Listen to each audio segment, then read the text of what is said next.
There are lots of reasons to choose one movie or TV show over another at any given moment, but with hundreds of recommendations coming from a variety of different sources, all of us are prone to moments of indecision. This article provides one interpretation of the decision-making process that could help you next time you find yourself unable to make a choice.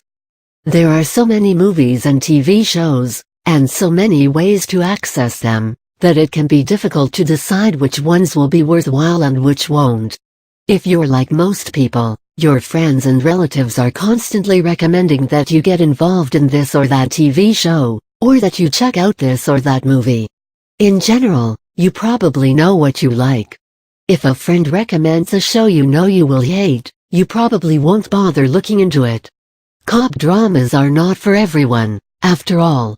But, with some exceptions, most of us have a pretty wide range of genres we'll consider, and a recommendation from a trusted source might even spur us to try something outside our comfort zones. So, if we have time to watch a new TV show or are wondering what movie to rent, how can we sort through 100 recommendations to arrive at the one that's most likely to please us? The principle of critical mass might provide one good answer. Although the term critical mass could mean different things depending on the context, in this case, critical mass is a point when the number of voices in favor of a particular movie or show are so numerous that we just can't ignore them anymore. For example, let's say you have 3 friends, Bob, Sue, and Marcia, who regularly tell you about the latest series to catch their attention. In addition, you read reviews on 5 different websites. Maybe 2 of these websites also give you recommendations based on your individual ratings and viewing history. Just to make the situation more interesting, suppose your mom also likes to tell you about the shows she's watching, and she loves it when you get interested in something she told you about, because it makes her feel useful.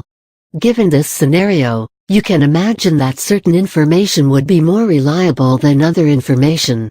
For example, Marcia's recommendations might not be high on your priority list if you and she tend to have very different taste in television.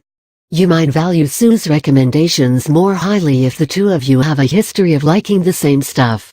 Sometimes, the factors determining how highly you value a certain recommendation are more complicated.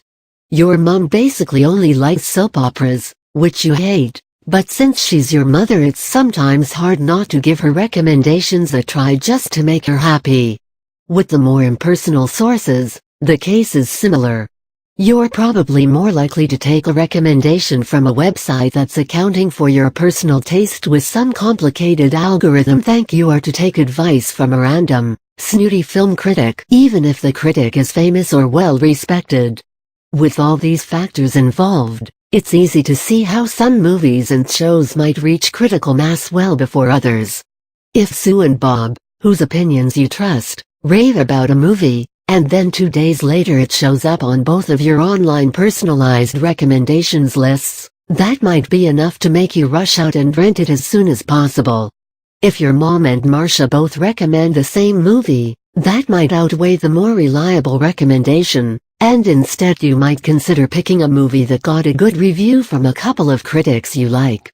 Of course, there's no easy equation to plug all these factors into, but understanding the decision-making process in this way could help out next time you're feeling indecisive about the hundreds of on-demand options available.